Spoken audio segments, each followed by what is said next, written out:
할렐루야. 아멘. 여러분들은 어떤 한 주를 보내셨습니까?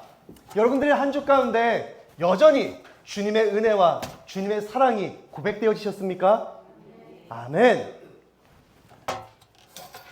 정말로 여러분들의 하루하루의 삶 가운데 하나님의 놀라운 은혜와 그 사랑이 매 순간 깨달아지는 주님의 귀하고 복된 자녀들이 되어주시길 주님의 이름으로 간절히 축복드립니다. 저는요 이번 한 주 또 열심히 살았습니다. 근데 열심히 살다 보니까요 감기는 아닌데요 콧물이 조금 나더라고요. 이제 지난 주말 해서 월요일 날부터 좀 콧물이 조금 심하기에 저 혼자만 있으면 괜찮은데 우리 애기들이 있으니까 이러면 안 되겠다 해서 좀 약을 먹어야겠다 해서요. 약을 먹으려면 어디로 가야 될까요?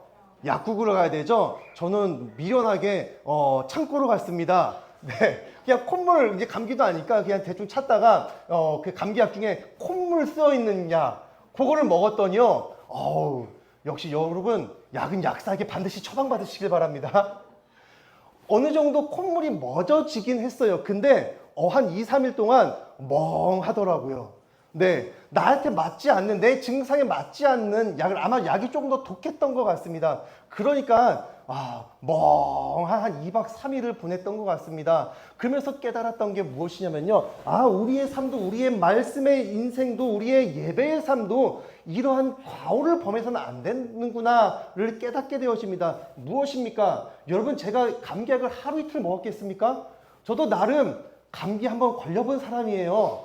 네, 여러분 여기서 감기약 한 번도 안 드셔보신 분 아무도 안 계시죠? 내가 감기약은 내가 이런 전문이야. 나름의 노하우들이 있으실 것입니다. 근데 그 노하우, 그 경험이요 때로는 독이 될 수가 있다는 것이에요. 왜요? 내 상황, 이 정도, 요즘 시기에 내 상태는 이런 정도고 그때마다 이러한 약을 먹었을 때 몸이 굉장히 좋아졌어. 그러니까 여전히 나는 그 약을 먹으면 몸이 좋아져 라는 습관, 물론 그 습관이 좋을 때도 있습니다. 하지만 때로는 약을 잘못 복용하나 과복용하여서 몸 상태가 더 안 좋아질 때가 있다는 것이에요. 여러분 여기에 앉아 계신 분들 중에 성경에 대해서 모르시는 분 계십니까?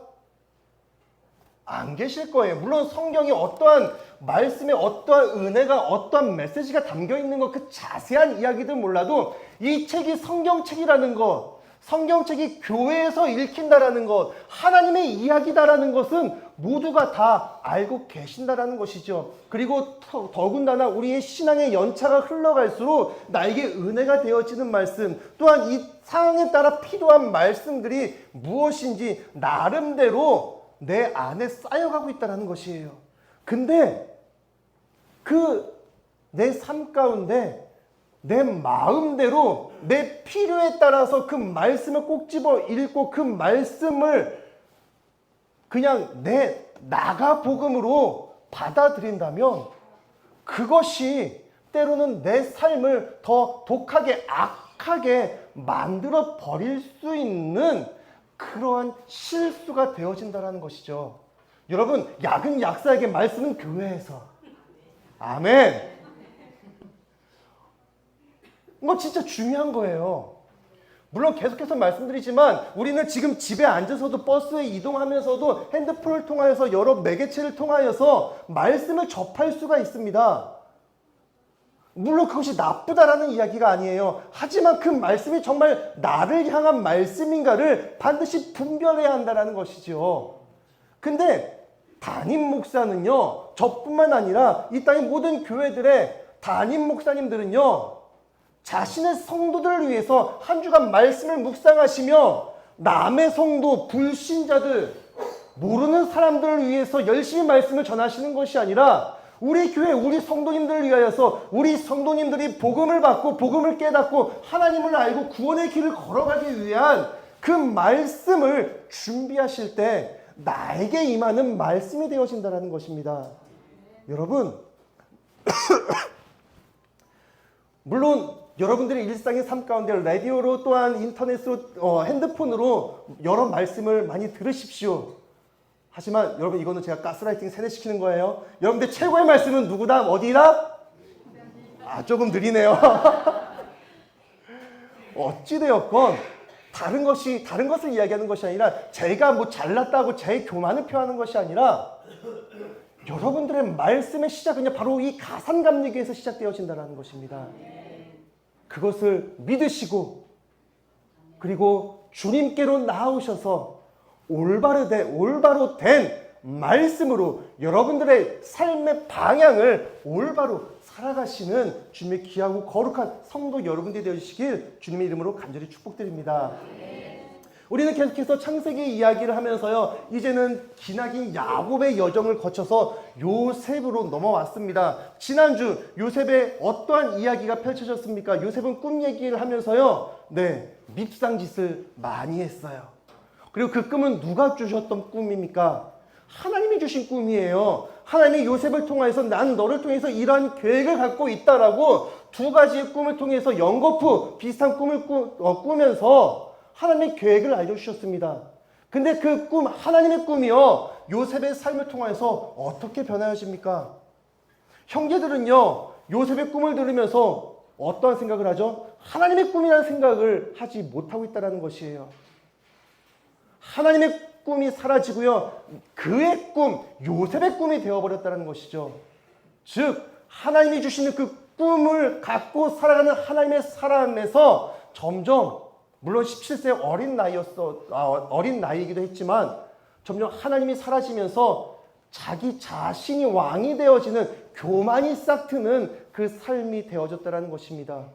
형제들의 미움을 받게 되어지는 것이죠. 그런 미움이 있었지만 애는 어떻다고요? 애는 착혀. 아버지가 어떤 이유에서인지 몰라도 심부름을 시킵니다. 그들이 머물고 있는 헤브론에서 형제들이 양을 치는 세겜으로 갔다 오라고 이야기를 해요. 근데 특정한 목적이 없어요.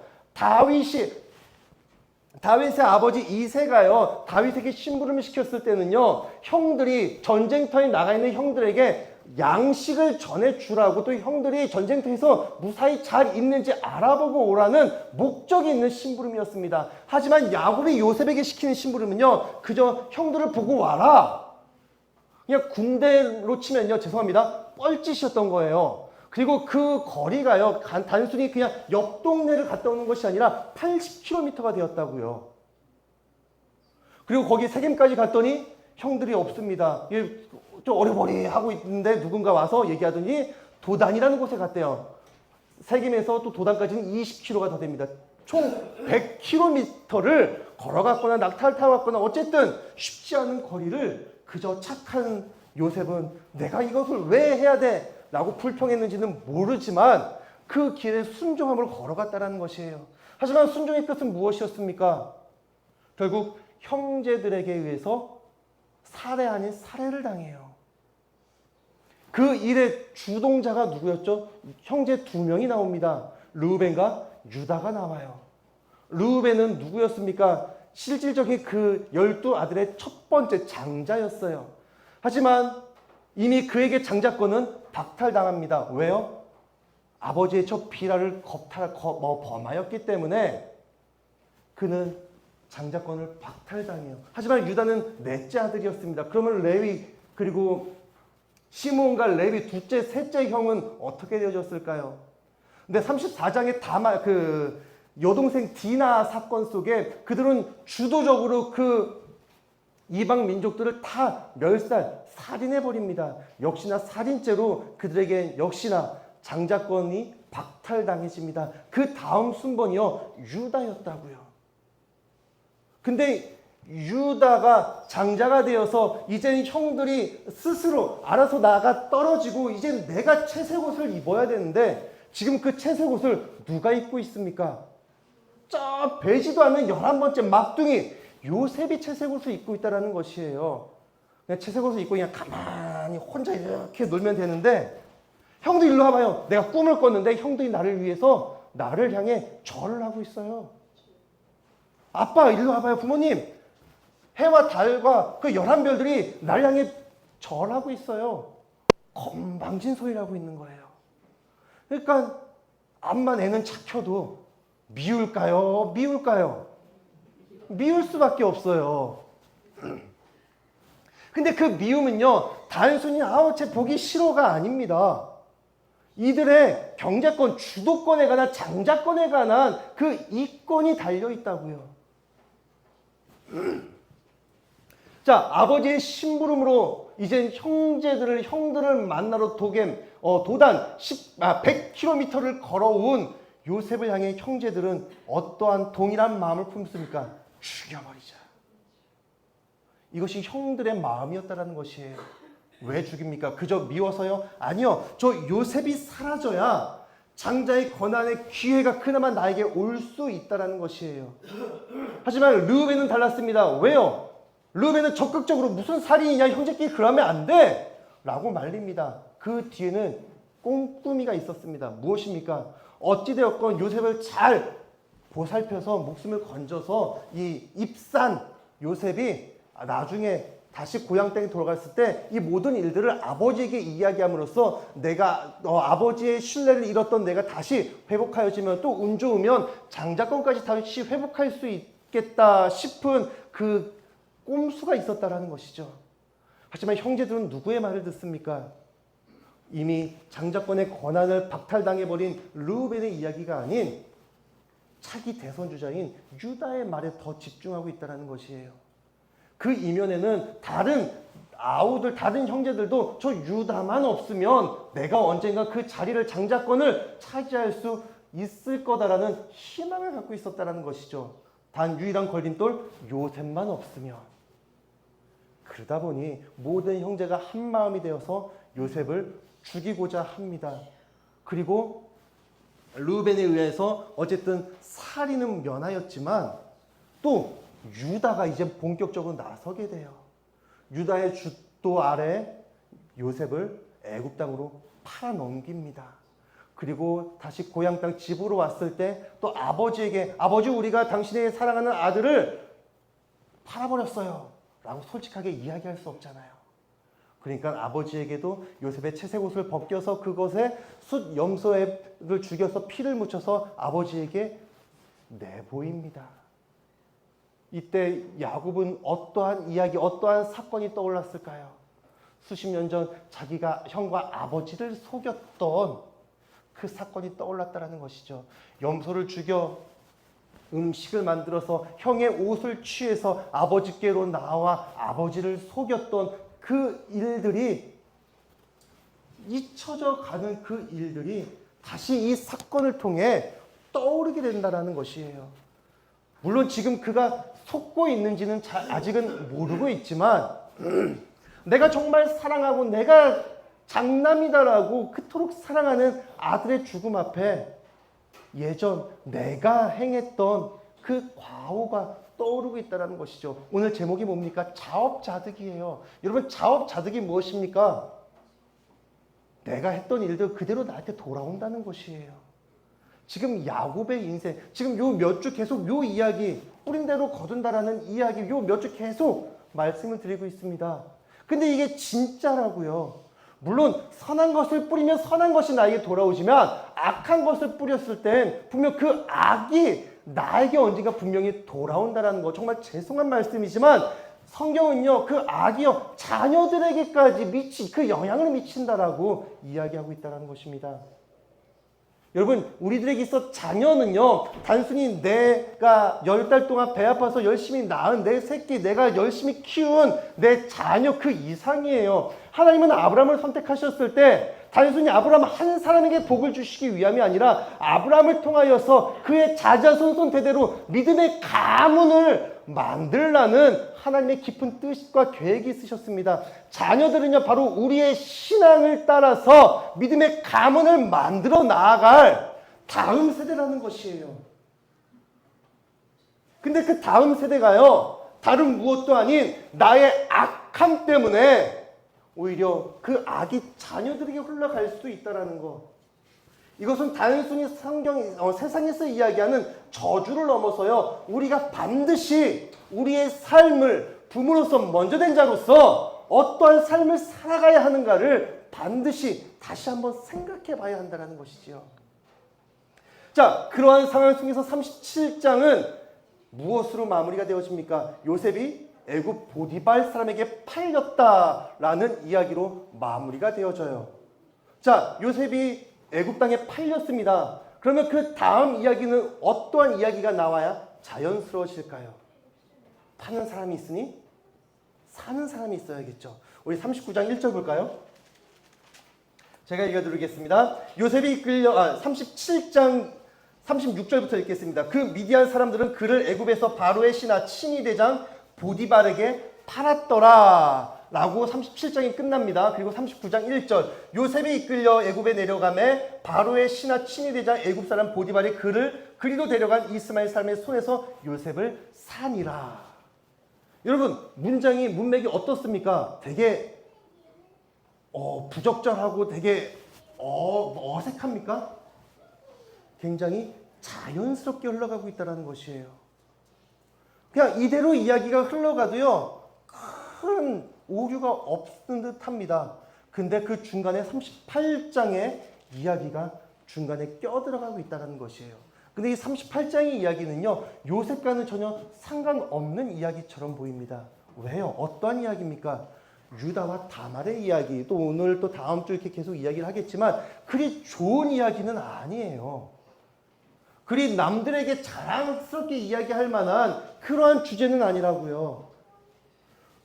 주제를 떠나서 문학적으로, 문맥적으로 봐도요, 굉장히 부자연스럽습니다. 근데 성경에선 이러한 이야기들이 종종 등장한다는 것이죠. 여러분, 창세기 1장 1절을 기억하십니까? 창세기 1장 어떻게 시작합니까? 태초에 하나님이 천지를 창조하시니라. 하나님이 천지를 창조하신다라는 이야기가 나옵니다. 그럼 2절에는 어떠한 이야기가 나와야 자연스러울까요? 하나님이 무엇을 창조하셨는지, 그리고 우리가 알고 있는 하나님이 첫 번째 창조, 빛이 창조되는 이야기가 흘러가야지 이야기가 문맥적으로, 문학적으로 굉장히 스무스하게 자연스럽게 넘어간다고요. 근데 1장 2절 우리 함께 좀 찾아볼까요? 창세기 1장 1절 태초에 하나님이 천지를 창조하시니라. 3절입니다. 하나님이 이르시되 빛이 있으라 하니 빛이 있었다. 되게 뭔가 어색함을 느끼십니까? 자연스럽죠? 그냥 그렇다고 해주세요. 네. 굉장히 자연스러워요. 근데 이게 중간에 2절이 중간에 껴 있습니다. 근데 이 중간에 껴있는 2절은요, 창조에 대한 이야기가 아니에요. 2절 한번 보겠습니다. 땅이 혼돈하고 공허하며 흑암이 깊음 위에 있고 하나님의 영은 수면 위에 운행하시느니라. 하나님이 이르시되 빛이 있으라. 이게 뭔가요? 세상에서는요, 이러한 이야기를, 이러한 구조를요, 오류, 실수라고도 이야기합니다. 문맥적으로 맞지 않다라고 이야기를 해요. 그러면 이 2절은 싹 지우는 게 맞을까요? 하나님이 잠깐 첫 번째 처음이다 보니까 잠깐 조금 실수하셨을까요? 하나님은 실수하시는 분이십니까? 아니라는 것이죠. 그렇다면 도대체 이것은 무엇입니까? 하나님의 창조의 이야기 속에 왜 땅이 혼돈하고 공허하며 흑암이, 이 이야기는 왜 하는 것이고 왜 껴있는 것일까요? 그때 상황에 대해서 이야기를 하고 있는 것이에요. 여러분, 창세기 비롯해 모세오경은 언제 누구에 의해서 기록되어 있습니까? 물론 성경이 하나님에 의해서 기록되어 있다는 그 사실은 전제하에 모세가 기록되었다고 해서 이제 모세오경이라고 이야기해요. 근데 이 시기는요, 이스라엘 백성들이 출애굽한 직후 시내산에서 하나님의 영에 감동되어 모세가 기록한 책이라는 것이에요. 그때 이스라엘 백성들의 상황은 어떠하였습니까? 되게 평온하고 되게 아늑하며 서로 하하호 휴가를 즐기는, 피크닉을 즐기는 그러한 분위기였습니까? 아니라는 것이에요. 400년 동안 내 평생을 넘어서 자자손손 대대로 종의 노예 생활을 해오던 그들이 400년 만에 탈출한 그 순간, 어떻게 보면 정말로 무질서한, 그리고 홍해를 건너면서 여러 사건들을 경험하면서 이것이 정말 하나님의 뜻이 맞습니까? 하나님 너무합니다. 불만이 끊이지 않던 그 혼돈의 그 순간, 하나님이 말씀으로 그들의 어둠과 그들의 죽음의 그 상황 속에 빛으로 그들의 어둠을, 그들의 죽음을 밝히 보여주셨음을 성경은 기록하고 있다는 것이죠. 창세기 1장 2절은요, 문맥적으로는 어색할지 모르지만 우리의 신앙에 있어서는 반드시 필요한 상황이라, 반드시 필요한 구절이라는 것입니다. 우리들의 인생이요, 늘 밝은 빛을 바라보며 밝은 빛이 비추는 그러한 성공하는 인생, 형통함이 복이 넘치는 인생만 살고 계십니까? 아니라는 거죠. 우리의 인생에는 불평거리도 원망도 많고요. 정말 광야와도 같은 그 길이 끊이지 않는 그러한 인생, 정말 죽음과 같은 어둠을 걸어가고 있는 그 인생 속에 하나님은 우리에게 말씀으로 한 줄기의 빛으로 우리에게 생명을 더하셨음을 창세기는 그 말씀으로 시작하고 있다는 것입니다. 그렇다면 오늘 본문이 되는 38장은 어떠할까요? 38장의 말씀, 아무리 물론 이 문학적으로 문맥적으로는요, 예수 그리스도의 족보가 시작되어지는 굉장히 중요한 문서라고 이야기하기도 합니다. 그렇게 중요하면 굳이 요셉의 이야기 말고 야곱의 족보는 3번이나 나옵니다. 아니 4번이나 나와요. 그럼 그 족보 이야기할 때 자연스럽게 그냥 유다 하나 좀 더 첨가해서 이야기하면 될 것을 왜 요셉의 이야기, 이제 우리는 요셉의 스토리를 알기 때문에 본격적으로 요셉의 광야, 이제 이집트에서의 그 생활이 시작되기 바로 직전 유다의 이야기, 그것도 좋은 이야기, 남들에게 자랑할 만한 이야기도 아닙니다. 그 이야기가 시작되어지고 있을까요? 성경은 과연, 하나님께서는 과연 우리에게 무엇을 말씀하고 계실까요? 자, 38장은 어떠한 이야기입니까? 유다가요, 이제 38장 1절입니다. 그 후에 유다가 자기 형제들부터 떠나 이제 결혼을 한 이야기가 나옵니다. 그 후에 어떤 후입니까? 그들이 요셉을 팔아넘기고 아버지를 속인 그 후에 유다가 어떠한 삶을 살아가고 있는지에 대해서 이야기하고 있다는 것이에요. 유다가 형제들 떠나서 아둘람에 이르러서 결혼을 합니다. 그리고 자녀를 낳아요. 아들 셋을 낳아요. 엘과 오난과 셀이라는 세 아들을 낳습니다. 근데 이 첫째 아들이요, 이제 결혼할 나이가 된 것 같아요. 이제 며느리 다말을 맞이하게 되어집니다. 이제 특히 오늘날도 뭐 크게 다를 건 없지만 특히 옛날에 정말 그 먼 옛날 결혼을 하는, 어떻게 보면 죄송합니다, 가장 첫 번째 이유, 중요한 이유가 무엇입니까? 대를 잇기 위함이에요. 죄송해요. 저는 딸 예지 너무 사랑스럽지만 옛날에는요, 딸보다 아들이 그렇게 귀했다고요. 근데 지금 이 다말의, 죄송합니다, 유다의 아들 엘이요, 결혼을 해서 와이프가 생기고 가정을 이뤘는데요, 자녀를 낳기는, 그 딸을 낳기는커녕 딸 또한 누구도 낳지 못하고 죽게 되어집니다. 근데 그가 죽은 이유는 무엇이었습니까? 7절, 오늘 본문 7절입니다. 유다의 장자 엘이 여호와가 보시기에 악함으로, 여호와가 보시기에 어떠함으로요? 악함으로 여호와께서 그를 죽이셨다는 것이에요. 내 자녀의 악함 때문에 그 자녀가 죽게 되어집니다. 이때 유다의 마음은 어떠하였을까요? 그의 삶은 어떠한 삶이었습니까? 그가 정말로 여러분들이 보시기에 선을 행하는 삶이었습니까? 그는 형제들을 주동하여서 막내 동생 시기와 질투에 둘러싸인 그 막내 동생을 팔아 넘깁니다. 그리고 아버지를 속이는데 앞장서고 나아가고 있다는 것이에요. 그의 삶의 선함을 찾아보실 수 있습니까? 그의 삶도 악하였다고요. 근데 하나님께서는요, 38장 7절을 통해서 그 여호와께서 보시기에 악함으로 그가 죽었다라고 이야기해요. 어찌 보면 유다 역시 죽어 마땅한 삶이었다는 것이지요. 하지만 그는 여전히 살아서 아들 셋을 낳고 살아가고 있습니다. 유다의 입장에서는요, 그 정도는 괜찮았구나 라고 생각되어질 수 있었다라는 것이에요.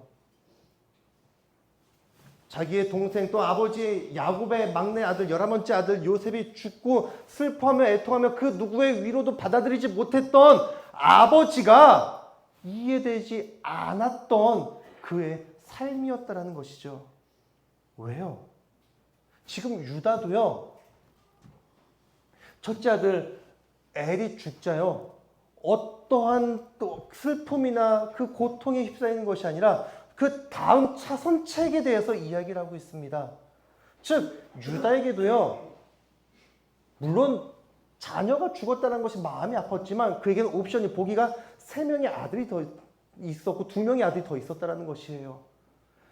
자기가 아버지 야곱을 바라볼 때에도 요셉, 그 막내 아들 요셉은 죽었지만 이미 우리에게 11명의 아들이 더 있는데 아버지는 왜 그렇게 슬퍼할까? 아버지의 마음이 전혀 이해가 되지 않았다는 것이죠. 그렇게 첫째의 죽음 뒤에 이제 유다는요, 둘째 아들 오난을 다시 며느리 다말에게 들여보냅니다. 여러분, 이 상을 이해하십니까? 내가 이제 아비로서요, 부모로서요, 아들 셋이 있습니다. 첫째 아들을 장가 보냈어요. 근데 아들을 낳지 못하고 죽었어요. 그럼 둘째 아들을 여러분들은 첫째 며느리에게 들여보내시겠습니까? 말도 안 되는 일이에요. 오늘 우리들의 상식과 윤리적인 도덕적인 기준을 갖고 바라볼 때는요, 말도 안 되는, 어찌 보면 범법 행위와 같은 그 일이, 인권이 무너질 대로 무너지는 그 일이 지금 성경을 통해서 일어나고 있다는 것이죠. 근데 이것은 오늘날 우리들의 시선으로서야 조금 윤리적으로, 법적으로, 도덕적으로 조금 이건 뭐냐 싶지만 그 당시에는 이러한 법이 있었다는 것입니다. 형사 취수제. 무엇입니까? 형이 사망하면요, 형수를 취해서요, 아들을 가문을 잇는 그러한 제도가 있었다는 것이에요. 이것은요, 단순히 이스라엘에서만 있었던 것이 아니라 고대 근동에서 많은 나라들이요, 이러한 제도가 있었고요. 여러분, 우리나라에도 이러한 제도가 있었던 거 아십니까? 물론 오늘 요 근래 근현대사는 말고요, 저 먼 옛날 삼국시대나 고려시대까지 이러한 제도가 있었다라고 합니다. 삼국사기에서도 이러한 이야기가 나오고 있습니다. 이것은요, 단순히 그냥 형제들의 한 가족의 대를 잇기 위한 굉장히 이기적인 악한 그러한 행위가 아니라요, 어찌 보면 한 여인을 위한 법이기도 했습니다. 그 당시에 여인은요, 뭐 요즘은 그런 이야기는 없지만 출가 외인이라는 이야기, 한번 시집가면 처가로는 친정으로는 오지도 마라 라는 그러한 이야기들. 아무도 모르세요? 저만 나쁜 놈인가요? 근데 그 이야기가요, 옛날 고대 근동에는요 더 심했다고요. 그때 당시에는 남편이 죽으면요, 어찌 보면 그 모든 저주가 며느리 여자에게부터 시작한다라는 이야기도 있었고요. 그리고 그 여인은요, 다시 처가 친정으로 돌아가지 못하고요, 또 다른 가문의 다른 남자를 만나 시집 갈 수 있는 법이 없었습니다. 남편이 죽으면요, 그냥 이 여인은요, 그저 그냥 모든 것을 다 잃어버리는 그러한 상실감에 빠지고 그 누구도 책임져 주지 않는 그러한 상황 속에서 이 형사취수제라는 제도가 있었다는 것이에요.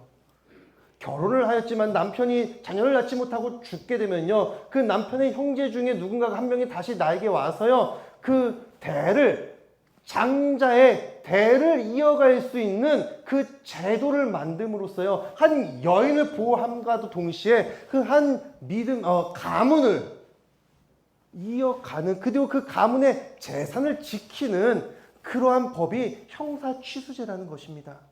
근데 그렇다면 이것이 사회법이었을까요? 아니면 하나님의 법이었을까요? 근데 이따가 다시 한번 말씀드리고요.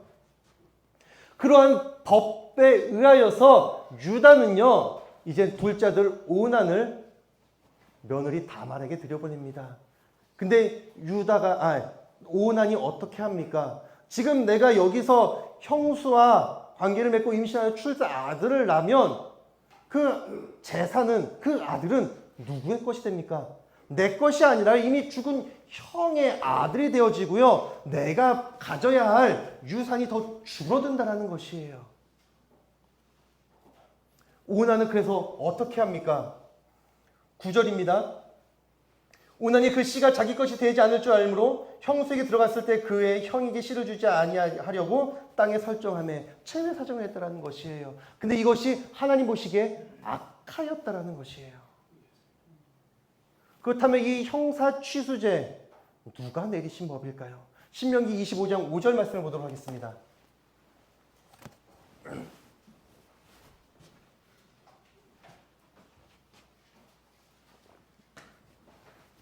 신명기 25장 5절입니다.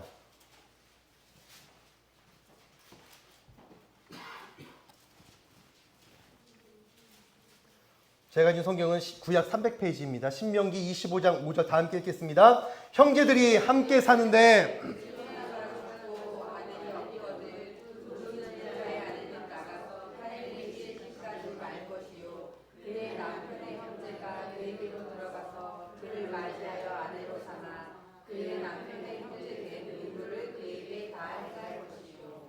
누구의 말씀입니까? 누구의 법입니까? 하나님의 말씀, 하나님의 법이에요.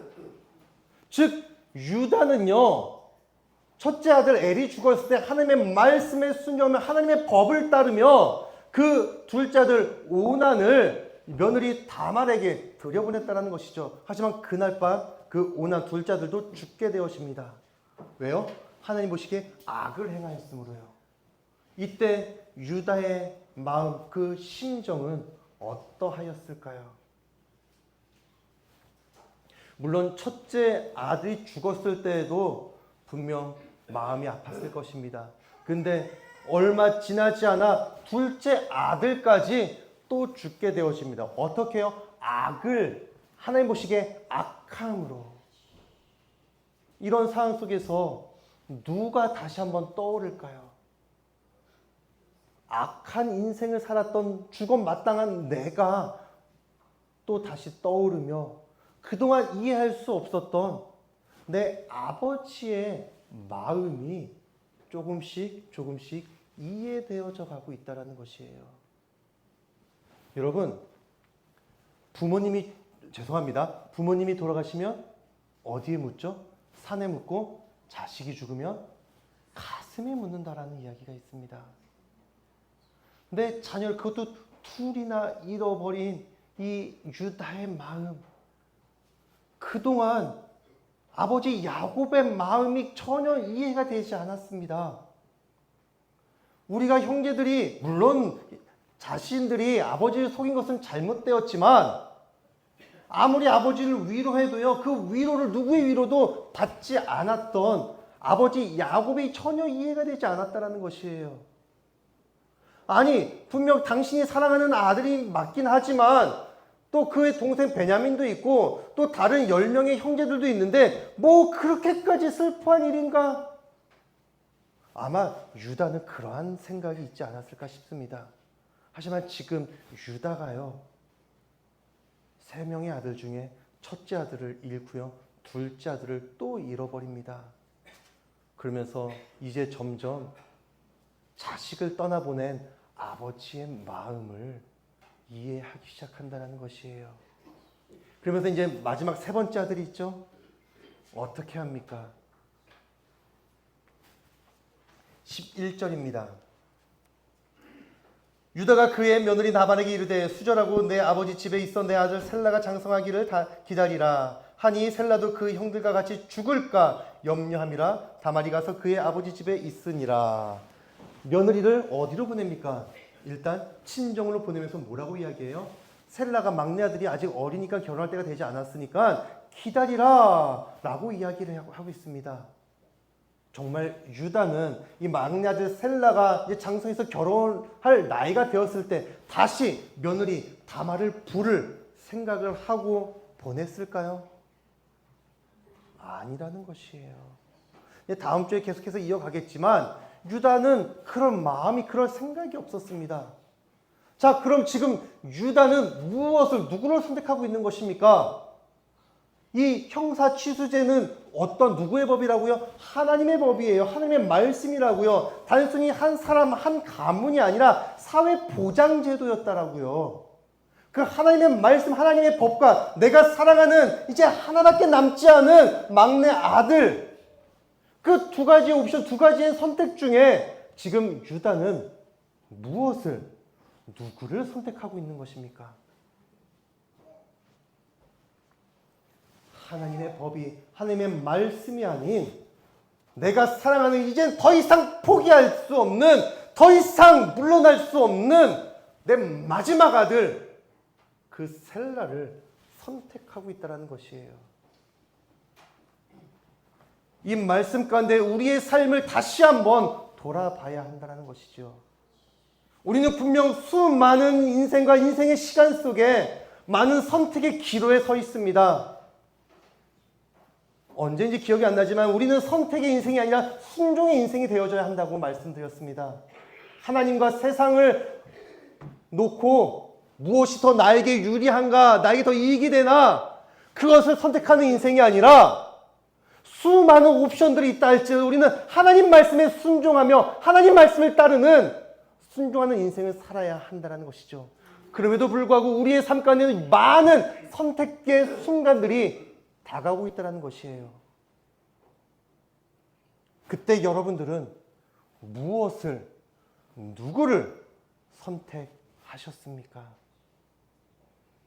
우리의 삶은요, 정말 내가 포기할 수 없는 내 마지막 사랑, 내 마지막 보류, 내 최고의 기쁨이라 할지라도 그것이 하나님 편에 서 있지 않는다면 우리는 과감히 그것을 내려놓아야 할 수 있는 믿음이 필요한 것이에요. 정말 죄송한 말씀이지만 그것이 내 가정, 내 자녀라 할지라도요. 근데 어찌 보면 이러한 이야기들이요, 세상 사람들, 기독교를 싫어하고 박해하려고 하는 사람들에게는 먹잇거리가 되어질 수도 있습니다. 아니, 사랑이 하나님이라고 하면서 어떻게 자녀를 포기할 수 있습니까? 내가 아는 어떠한 집사님, 어떠한 곳에 어떠한 장로님은요, 교회에 빠져서 교회에 미쳐서요, 가정을 돌보지도 않고 교회에만 사는 사람들이 있는데 결국 그 가정은 파탄이 났습니다 라고 이야기하는 사람들, 저는 가끔 이제 저보다 이제 좀 아이들에게 이야기할 때 미쳐야 한다라고 이야기를 해요. 제대로 미쳐야 한다고요. 예수한테 제대로 미쳐야지, 잘못 미치면요 큰일 나요. 제대로 미치는 것이 무엇입니까? 내 자녀가 아닌 하나님을 선택하라고 이야기했을 때 단순히 정말로 나 몰라라 하고 다 내팽개치고 그냥 교회에서만 나와서 그냥 쓸고 닦고 헌금하고 뭐하고 교회 그 이야기가 아니라는 것입니다. 근데 그 이야기가 창세기에 나와요. 22장에요. 하나님께서 아브라함을 부르십니다. 아브라함에게 무엇을 이야기하십니까? 너는 네 아들 독자 사랑하는 이삭을 내게 바치라. 이건 뭐예요? 나야 네 아들이야. 분명 아브라함에게도요 여러 옵션들이 있었습니다. 어떤 옵션이요? 자신의 상속자로 삼았던 늙은 종도 있었고요, 이스마엘도 있었고요. 하지만 하나님께서는 꼭 집어서 네가 너의 아들 사랑하는 독자 이삭, 네가 바쳐야 할, 포기해야 할 자녀가 누구인지 꼭 집어서 이야기해 주십니다. 근데 하나님은 정말로 질투하시는 하나님이십니까? 정말 그 아브라함이 나에게 순종하며 예배했던 아브라함이요, 아들 하는 것이 너무나 질투가 나서 그 아들을 없애고자 하셨습니까?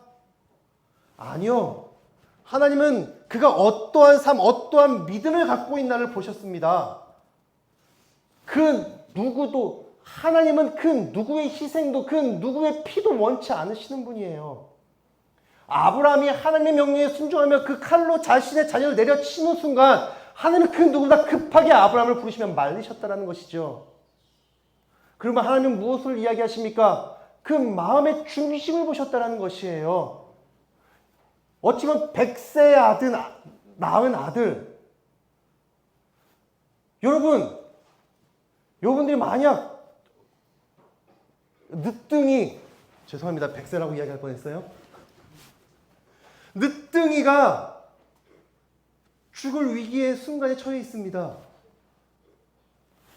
근데 누군가 와서 하나님을 버려라, 부정해라, 그럼 이 아들은 살 것이다 라고 이야기를 해요. 굿 한 번 하면 부적 한 번 쓰면 이 아들 낳아요 라고 이야기를 합니다. 여러분들은 어떻게, 무엇을 선택하시겠습니까? 그러한 선택의 순간 하나님은 정말로 그 아들, 그 생명을 원하시는 것이 아니라 나의 삶의 중심에 무엇이 있는가를 하나님은 바라보고 계시다는 것이죠. 하지만 유다는요, 지금 하나님의 말씀 가운데 살아가는 마지막 남은 그 아들 앞에 결국 하나님을 등지고 내 아들을 선택하는 그 실수를 범하고 있다는 것입니다. 물론 이제 다음 주에 또 다른 이제 그 이야기가 이어서 가겠지만 이 과정들을 지나면서 유다는요, 그의 삶이 변하기 시작한다는 것이에요. 분명 37장에서는요, 그 누구보다 앞장서서 요셉을 팔아넘기는 그런 주동자였습니다. 하지만 이들이 다시 만나게 되어져요. 이 38장, 이 한 장의 세월, 시간은 얼마 정도의 시간이 흐를까요? 물론 38장의 정확한 날짜, 시간은 나와 있지 않습니다. 하지만 어느 정도 유추해 볼 수는 있죠. 한 남자가요, 한 여자를 만나 결혼을 하고요, 3명의 아들을 낳습니다. 그리고 첫째 아들이 이제 결혼할 정도의 장성한 나이가 되었다는 거. 어느 정도 최소한 30년의 세월이 흘러갔음을 우리는 알 수가 있다는 것이에요. 그리고 38장은요, 단순히 유다 한 명만을 이야기하는 것이 아니라 이 가나안 땅에서 살고 있는 다른 형제들의 이야기를 대표해서 유다의 이야기를 언급하고 있다는 것이죠. 38장에서는요, 유다를 통해서 그 가나안 땅에 살고 있는 형제들의 삶의 모습을 이야기하고 있고요. 그리고 이제 39장부터 펼쳐지는 요셉의 이야기, 요셉의 이야기도 마찬가지입니다. 요셉의 이야기가 끝날 때까지 거의 40장, 50장에 이르기까지 한 20년, 30년의 이야기가 동일하게 흘러가고 있다는 것이에요. 동일하게 이야기가 흘러가면서 그들이 만나게 되어집니다. 창세기 44장에 두 번째 만남이 있을 때 베냐민을 어떻게 해서든 요셉은 자기의 종으로, 노예로 잡아두려고 해요. 그때 누가 적극적으로 이것을 말리고 있습니까? 44장 19절입니다.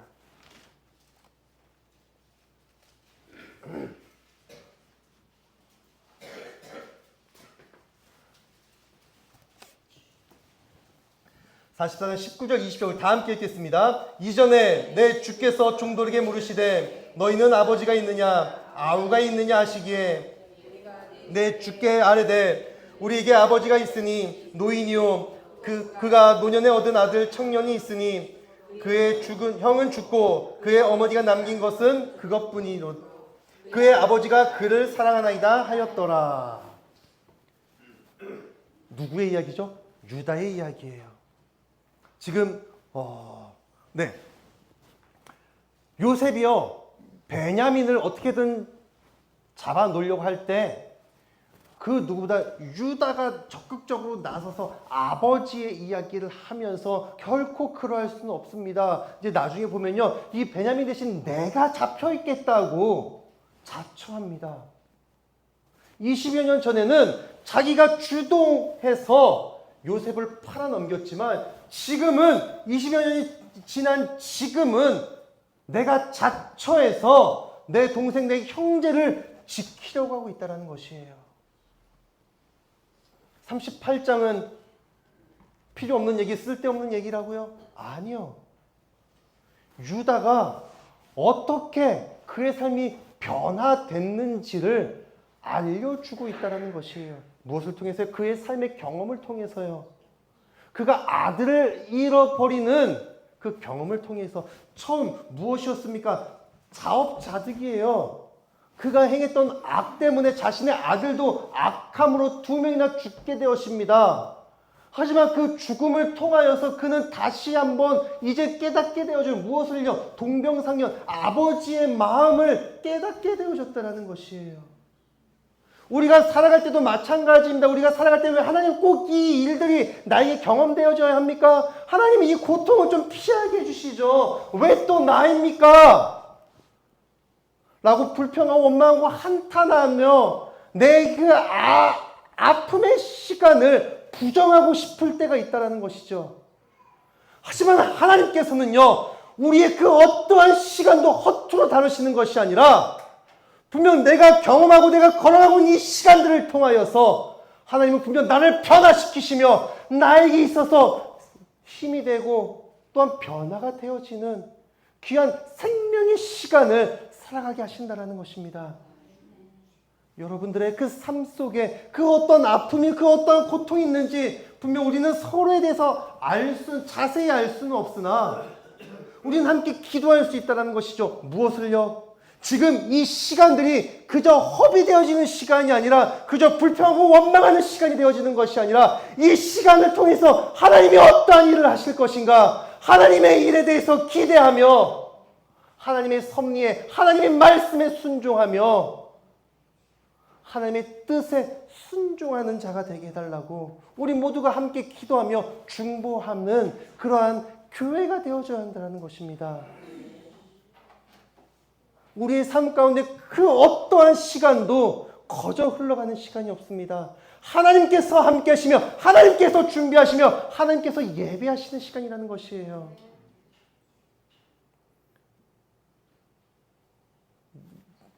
내 나이에 무슨, 이 나이에 무슨, 아니요. 하나님은 지금도 여러분들을 기다리고 계세요. 하나님의 자리로, 주님의 자리로 용서와 화해와 사랑으로 연합이 되고 하나가 되어지는 그 예배의 자리로 여러분들을 부르고 계시다라는 것이죠. 주님의 음성에 귀를 기울이시기 바랍니다.